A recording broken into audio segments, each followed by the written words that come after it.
Good morning बच्चों। तो आप लोग तैयार हो मैथ्स का एक कंसेप्ट सीखने के लिए, जो कि बहुत ही इजी वे में हम लोग सीखेंगे, है ना। एक बात हम आप लोगों से कहना चाहते हैं कि कहते हैं ना कि ये नींद ही बहुत अजीब है। अगर आ जाए तो सब कुछ भुला देती है। जब नींद अच्छे से आए तो सब कुछ भूल जाते हैं, सोते हैं ठाट से। और अगर नहीं आए तो बहुत कुछ याद दिला देती है। ये बात दिल से समझना है। अब हम लोग क्वेश्चन पे आते हैं, क्योंकि क्वेश्चन भी ज़रूरी है। प्रैक्टिस के लिए क्वेश्चन हम लोग अच्छे से समझेंगे तो उसको प्रैक्टिस करेंगे, फिर उसमें क्या होंगे, फ्लुएंट हो जाएंगे, उसमें धारा प्रवाह हो जाएंगे कि कहीं भी कोई क्वेश्चन आएगा उसको पट से बना सकते हैं। तो क्वेश्चन को समझते हैं। ये एक परसेंटेज का क्वेश्चन है। ये भी देखिए इस तरह का प्रीवियस ईयर में भी आया हुआ है कि क्वेश्चन है कि एक परीक्षा में कुल परीक्षार्थियों का 37.5% लड़कियाँ थी। 37.5% लड़कियाँ थी। उस परीक्षा में 62.5% लड़कियां तथा 75% लड़के उत्तीर्ण हुए। यहाँ सब परसेंटेज में डाटा भी दे रहा, अभी तक कुछ एक्चुअल नहीं दिया। यहाँ क्वेश्चन में कि कुल परीक्षार्थियों का 37.5% लड़कियां थी, यानी 62.5% के आसपास हो गया कि लड़के होंगे, है ना। फिर बोला है कि उस परीक्षा में 62.5% लड़कियां, यानी ये जो 37.5% लड़कियां थी उसका 62.5% लड़कियां तथा 75% लड़की, यानी 62.5% जो वो लड़के थे उसका 75% लड़के उत्तीर्ण हुए, यानी पास कर गए। यदि 342 लड़कियां अनुत्तीर्ण हुई, यानी 342 लड़कियां फेल हो गई, तो ज्ञात करें कि कितने लड़के परीक्षा में उत्तीर्ण हुए। ये आपसे पूछा गया है। मतलब डाटा दिया कि यदि 342 लड़कियां अनुत्तीर्ण हुई, फेल हुई, तो ज्ञात करें कि परीक्षा में कितने लड़के उत्तीर्ण हुए। ये आपसे पूछा जा रहा है। देखिए सिंपल सा लॉजिक से आप बना सकते हैं। कैसे, पहले ये समझ लेते हैं कि आपको दो चीज़ यहाँ बता दिया जा रहा है कि 37.5% यानी 12.5% 1/8 होता है 12.5% 1/8, क्योंकि 25% बराबर 1/4 होता है। उसी का आधा 12.5%, 12.5% मतलब 1/4 का आधा, यानी 1/8 हो गया। तो 12.5% का 3 गुना ये 37.5% है। तो 12.5% का मतलब 1/8 और उसका 3 गुना यानी 3/8। तो 37.5% 3/8 और 62.5% जो है 12.5% का 5 गुना, 12×5 = 60, आधा का 5 गुना करेंगे तो 2.5, 62.5%। तो इसका 5/8 वैल्यू हो गया। तो ये दोनों समझिए कि यहाँ फ्रैक्शन, हम ये चीज़ आपको इसलिए बता रहे हैं, यहाँ ये फ्रैक्शन में हम कोई क्वेश्चन बनाएंगे फ्रैक्शन मेथड से, तो वो चीज़ हमें फंसे नहीं, डाटा एग्जैक्ट जिसे कटने वाला होगा तो इजीली आप बना सकते हैं। या अन्यथा किसी को भी कुछ भी मान के बना सकते हैं, उस कंडीशन में डेसिमल में आएगा तो थोड़ा कन्फ्यूजन होगा। इसलिए हम लोग ये मान रहे हैं कि ये डाटा यूज किया गया है जो कि थोड़ा डिफ़िकल्ट है। तो यहाँ 3/8 है, यहाँ 5/8 है। तो इस दोनों का डिनोमिनेटर यानी 8 और 8 इसको गुना करेंगे तो आएगा 8 × 8 = 64, 8 × 8 यानी 64। तो हम लोग कुल जो है टोटल नंबर मान रहे हैं कि 64 है। टोटल नंबर ऑफ स्टूडेंट्स क्या है, टोटल नंबर ऑफ ये स्टूडेंट्स है, यानी ये छात्र हैं, ये टोटल 64 छात्र हैं। अब देखिए 37.5% लड़कियां हैं, तो इसका लड़कियों की संख्या, इधर हो गया बॉय की संख्या। अब 64 है टोटल, अगर हम मान लिए ये यूनिट में है, ये नहीं कि इसको एग्जैक्ट माने, क्योंकि एग्जैक्ट वैल्यू अभी नहीं मालूम है। 64 यूनिट स्टूडेंट्स हम मान लिए, ये मान लिए। तो इसका 37.5% लड़कियाँ, 37% 3/8, तो 64 का 3/8 करेंगे, 3/8, 64 का 3/8 करेंगे तो कितना, 8 × 8 = 64, 8 × 24, 24 लड़कियां हो गई। तो 64 में 24 लड़कियां, तो बचा कितना, 40 लड़के। अब देखिए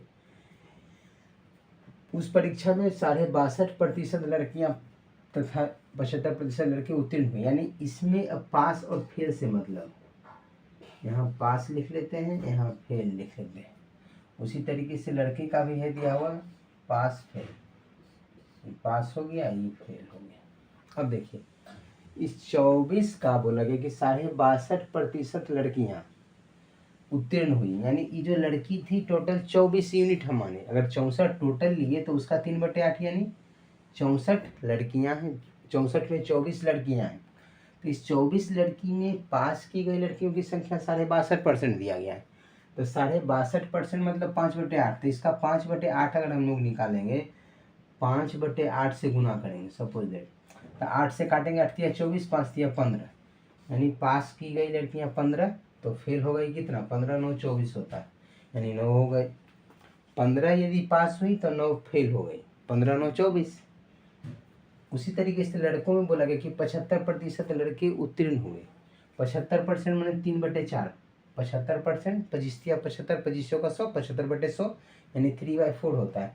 तो इसको 3/4 से जब गुना करेंगे तो 75%, 3/4, 4 दिन 40, 10 या 30, ये 30 होगा, ये 10 होगा। ये यूनिट में माना गया कि अगर टोटल 64 यूनिट है, स्टूडेंट टोटल 64 यूनिट है, तो उसका 3/8 यानी गर्ल्स है, तो 3/8 64 का निकाले तो आ गया 24। अगर 64 में 24 लड़कियां हैं तो 40 लड़के हैं। फिर बोला कि 24 में 62.5% यानी 5/8 पास कर गई, तो इसका 5/8 निकाले तो 5 या 15 है, तो 24 में 15 पास, तो फेल 9। उसी तरीके से 40 में 75% पास कर गए, तो 40 का 30 आया 75%, 30 पास है तो 10 फेल है। ये हम लोग यूनिट में निकाल लेंगे। अब एग्जैक्ट डाटा जो दिया रहेगा उसको कोरिलेट कर लेंगे। जैसे दिया गया है कि यदि 342 लड़कियां अनुत्तीर्ण हुई यानी फेल कर गई, तो फेल यहाँ कितना दिया हुआ है, 9। तो अकॉर्डिंग टू क्वेश्चन आप लिख सकते हैं कि 9 यूनिट जो है रिप्रेजेंट कर रहा है 342 को, क्योंकि लड़कियों में जो फेल का डाटा हम लोग अपने मान से माने हैं, तो निकाले कि 9 यूनिट फेल कर गई।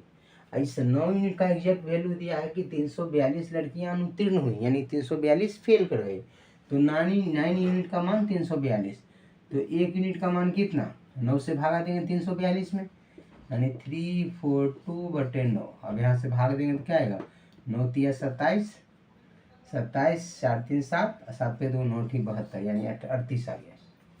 तो 38 आ गया 1 यूनिट का मान। अब यहाँ से यदि आपसे पूछा जाए कि टोटल स्टूडेंट्स कितना, तो टोटल स्टूडेंट्स 64 है, इसमें गुना करेंगे किससे, 38 से, तो ये आ जाएगा टोटल स्टूडेंट्स की संख्या। 64 गुने 38, ये हो गया टोटल स्टूडेंट की संख्या, क्योंकि 1 यूनिट का मान आ गया 38, तो 64 का मान 64 गुने 38। अब आपसे पूछा गया कि देखिए ज्ञात करें कि कितने लड़के परीक्षा में उत्तीर्ण हुए। उत्तीर्ण मतलब पास, लड़के टोटल 40 थे, 40 में 30 पास हुए, फेल हुए 10। तो आपसे उत्तीर्ण लड़कों की संख्या पूछा गया, तो उत्तीर्ण लड़के कितना है, सिंपल सा लिख लेते हैं। उत्तीर्ण लड़के की संख्या जो हो गया, उत्तीर्ण लड़के 30 यूनिट, तो 30 गुने 38, 38 को 30 से गुना करेंगे, 8 या 24 का 4, बाकी 2 3 9 2 11, 1140 स्टूडेंट्स नहीं बॉयज, जो 1140 लड़के हैं वो परीक्षा में उत्तीर्ण हुए, 30 से गुना कर दिए। अब पूछा जाता है कि कितने लड़के अनुत्तीर्ण हुए, तो अनुत्तीर्ण यानी फेल किए गए लड़कों की संख्या 10 यूनिट। 10 यूनिट का मान 38 गुने 10 करेंगे तो 380। तो हर एक का आप डाटा निकाल सकते हैं। जब 1 यूनिट का मान आ गया, जिसके बारे में पूछा है, अगर पूछा जाए कि कुल लड़कियों की संख्या कितना, तो 24 गुने 38। अगर कुल लड़कों की संख्या तो 40 गुना 38। इस तरीके से आप जिसके बारे में पूछा जाए, जो चीज़ पूछा जाए वो आप बता सकते हैं। सिर्फ 1 यूनिट का हम लोग मान अगर निकाल लिए, तो जो चीज़ इसमें पूछा जाए, कुछ भी क्वेश्चन बन सकता है। कुल लड़कों की संख्या ये भी पूछ लेता, क्योंकि जो चीज़ देगा उससे कोरिलेट करके 1 यूनिट का मान निकाल लेंगे। अब 1 यूनिट का मान जब हमको मालूम हो गया, तो इसमें कुछ भी पूछ सकता है, क्वेश्चन कुछ भी हो सकता है। यहाँ पूछता कुल छात्रों की संख्या था 38 गुने 64, कुल लड़कियों की संख्या था 24 गुने 38, कुल लड़कों की संख्या 40 गुने 38। अब लड़कियों में पास की गई लड़कों की संख्या था 15 गुने 38, फेल किए गए लड़कियों की संख्या तो 9 गुने 38 जो कि दिया हुआ था। फिर बोलता लड़कों में पास किए गए लड़कों की संख्या था 30 गुने 38, लड़कों में फेल किए गए लड़कों की संख्या था 10 गुने 38। इस तरीके से कुछ भी पूछेगा तो आप चुटकी में बना सकते हैं। तो कंसेप्ट समझ लीजिए, 2-4 बार प्रैक्टिस करेंगे, दिमाग में बैठ जाएगा। फिर हम लोग मिलते हैं नेक्स्ट कंसेप्ट के साथ नेक्स्ट वीडियो में। Thank you my dear friends. Okay.